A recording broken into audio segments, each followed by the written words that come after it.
की जर महिला आयोगाला जर प्रेस करायची होती तर आगवणे प्रकरणात का केली नाही? ज्या पोरींनी आत्महत्या केली आणि करायचा प्रयत्न केला आणि ज्यांनी पत्र लिहिले 22ला, प्रश्नच नाही. ही पत्रकार परिषद ही आयोगाची पत्रकार परिषद नव्हती. ही रणजित सिंह नाईक निंबाळकर यांच्या बचावासाठी घेतलेली, सत्ताधाऱ्यांनी घेतलेली पत्रकार परिषद होती.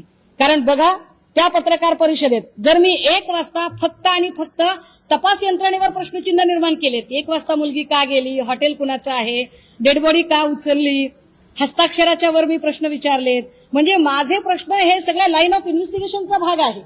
मला उत्तर अपेक्षित आहेत लाईन ऑफ इन्व्हेस्टिगेशनचा भाग असणाऱ्या लोकांकडून. आयोग तपास यंत्रणेचा भाग नाही, अजिबात नाही.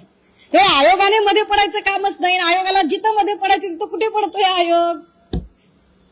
आता तिकडे ते काहीतरी नागपूरचं प्रकरण झालंय, पडावं त्याच्यात आयोगाने. का तुम्ही वर्षा आगवण्याच्या पत्राला आणि विशेष माझ्याकडे कॉल रेकॉर्ड आहे, मी ऑन कॅमेरा सांगते, माझ्याकडे कॉल रेकॉर्ड आहे. हे सगळं झाल्यानंतर आज येताना महिला आयोगाकडून फोन आला हर्षा आगवणेला की तुमचं पत्र आमच्याकडचं सापडत नाहीये, तुमच्याकडे असेल तर आम्हाला दाखवा, आम्ही पोलीस स्टेशनला फोन करते गुन्हा नोंद करण्यासाठी.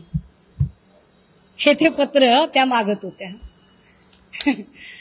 लक्ष कसं राहील ऑफिसमध्ये कोणतं पत्र आलं आणि कोणतं नाही ते?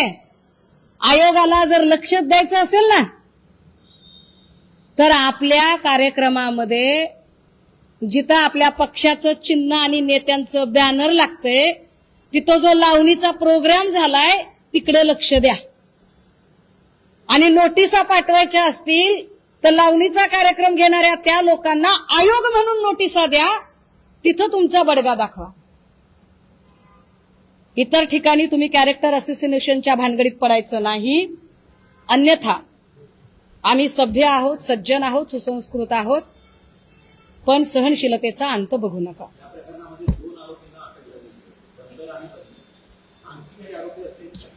माझं म्हणणं आहे की या प्रकरणामध्ये सरळ सरळ दिशाभूल केली जाते. माझं म्हणणं आहे की या प्रकरणामध्ये बनकर आणि बदने हे तर असतीलच, प्रश्नच नाही, पण दोघेच असतील ही शक्यता मला धुसर वाटते. मला याच्यापेक्षा जास्त लोक वाटतात आणि म्हणून मी म्हणते, आणि प्रश्न विचारणे माझा अधिकार आहे. मी शंका उपस्थित केल्यावर तुम्ही कसं काय माझ्यावरती मला धमकावता आणि माझ्यावर केसेस टाकायची भाषा करता? ही कोणती पद्धत आहे? मी म्हटलं का की नाईक निंबाळकरने खून केलाय? मी म्हणते की नाईक निंबाळकरांना चौकशीच्या कक्षेत घ्या. आणि का घ्या? तर 4 पानी पत्रामध्ये तसा उल्लेख आहे. मी 4 पानी पत्राच्या आधारे बोलते आणि त्यांना चौकशीच्या कक्षेत घेतलं पाहिजे. नाही घेतलं तर मला फलटण पोलीस स्टेशन समोर जाऊन बसावं लागेल. मी बसेन.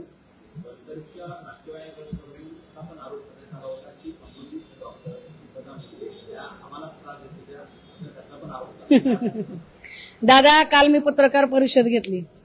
कालच्या पत्रकार परिषदेनंतर माझ्याकडे अजून FIR आल्या. माझ्या कालच्या पत्रकार परिषदेनंतर पाचंगणेच्या एक दाम्पत्य पुढे आलं की त्यांच्या मुलीची पण आत्महत्या दाखवली गेली, त्यांना ती हत्या वाटते. किती प्रकरणं आहेत ही? एक प्रकरण आहे. मी काल नंदू ननावरेचं प्रकरण सांगितलं, धनंजय ननावरेचं प्रकरण सांगितलं. मी किती केसेस सांगितल्या. तो तुषार खरात काय पत्रकार, त्याच्यावरही ही एक केस पडलेली होती. किती लोक आहेत अशी? आता ह्या सगळ्या लोकांचा आणि संपदा मुंडेंचा काय संबंध असेल बरं? आपण मुद्दा समजून घ्या. जसं परळीचं पोलीस स्टेशन छळछावणी झाली होती, तसंच फलटणचं पोलीस स्टेशन छळछावणी झाली आहे का, याची चौकशी झाली पाहिजे. आणि जे स्थानिकचे पोलीस आहेत त्यांना बाजूला ठेवा. माननीय उच्च न्यायालयाने यामध्ये स्वतंत्र अशी चौकशी समिती नेमावी. मग तुम्ही तो तपास CBI, CID काय करायचे ते करा, पण स्थानिकच्या पोलिसांवर विश्वास नाही. आणि स्थानिकच्या पोलिसांनी दाखवलेले पुरावे जर सत्ताधारी पक्षाचा बचाव करण्यासाठी आयोगाच्या नावाखाली कुणी येऊन व्हॉट्सअप चॅट वगैरे आहेत असं दाखवत असेल, तर तुम्ही महिला आयोगाला काळीमा फासत आहात. तटकरेजी अशा लोकांना आवरा. आयोगाचीही इज्जत ठेवा आणि पक्षाचीही ठेवा.